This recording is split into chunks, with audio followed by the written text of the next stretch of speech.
Bishop Michael, I'm curious in hearing about if other parishes or people leave and they go under different jurisdictions, what will that look like for them? I think the first response was made by Bishop Hawken, who came to our diocese to assist me with pastoral care. And he said the great danger of breaking away is the danger of leading an unconfronted life. That is to say, when you break away from the diversity of the Anglican Church and form smaller groups of like-mindedness, you actually deprive yourself of a great deal of spiritual richness, of the great resources of the Church. So that would be a loss to them, I think. Secondly, Anglican dioceses throughout the world operate in much the same way. We are Christians in communion with our bishop. That is actually the definition of a diocese. And so if one were to be under the authority of another bishop, one would still be under the authority of that bishop. And it would be important to know that bishops appoint clergy in all parishes. We do not have a congregational system where we choose our own people and then have the bishop sign off on it. We would also, I think, if one were breaking away from the Canadian Church, find oneself in quite a different culture. The culture of Argentina is not that of Canada. The culture of Rwanda is not that of Canada. And I think that we are Canadian Anglicans, we live in this country, we've been called by God to minister in this country, and this is our context. I'm glad to be a Canadian and I'm glad to be an Anglican, and I would hope that most people in our diocese would choose that identity for themselves. Thank you. Bishop Michael, I'm a recent convert, if you will, to Anglicanism, and I came to this denomination through studies and hearing how the Spirit was expressed by people who are in the Anglican Church, and really drawn to the deep-rootedness of mutuality and celebration of difference. And then I arrived, and we have this challenge in our Anglican Church today over same-sex blessing. And some people, where it's so vitally important to them to be in agreement, find that they can't be. They want to walk together but don't know how. And I'm wondering, when we don't agree with the diocesan bishop, how we can stay together despite the difference and still hold on to those values that are so important to us. Yeah. This is actually not new, of course, in our church. Right from the New Testament times, we found there were disagreements over matters of sexuality. Circumcision was the issue then.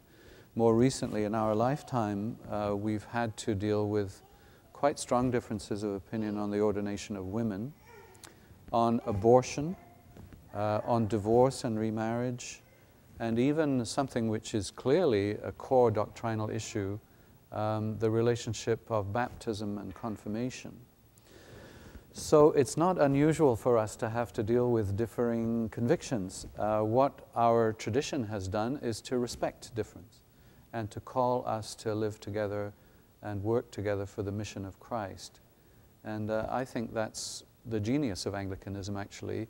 It's that genius of comprehensiveness that is under threat by the threat of schism. Thank you.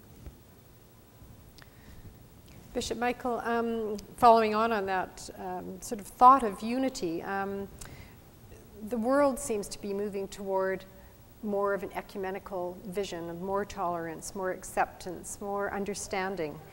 And where do the other churches in the current Anglican communion, how do they fit into this vision that we have now that we're holding on to and that some of the churches are moving away from across Canada and perhaps in England and that? Are they on track with that? Are they also going to embrace same-sex blessings and some of the other more liberal doctrines that we are encouraging? I don't know if every part of the Anglican Communion is going to embrace same-sex blessings. What we have is a worldwide association, federation of churches, which supports each other in mutual mission.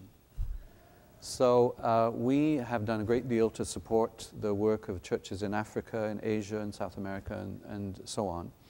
And they also support us in their prayers and their witness to the gospel. So we have this dynamic communion in which each context and local culture is quite different, but we support each other in our diversity. What has held the Anglican Communion together is our common commitment to the Nicene Creed, the Gospels, and the historic episcopate, locally adapted, which is the Lambeth Quadrilateral, and the sacraments of the Church. So this is what holds us together, not a particular confession or a series of rules and regulations. We are actually quite different around the world. So this is a different system from the Roman Catholic Church. Bishop Michael, not episcopal oversight, but if a priest and part of the congregation leave, do we have specific plans to look after the parishioners who stay within that church? Yes, we do. We've done this in several cases already in the diocese. If a priest chooses to leave the church, then the diocese will provide new clergy for the congregation, and we will rebuild those congregations.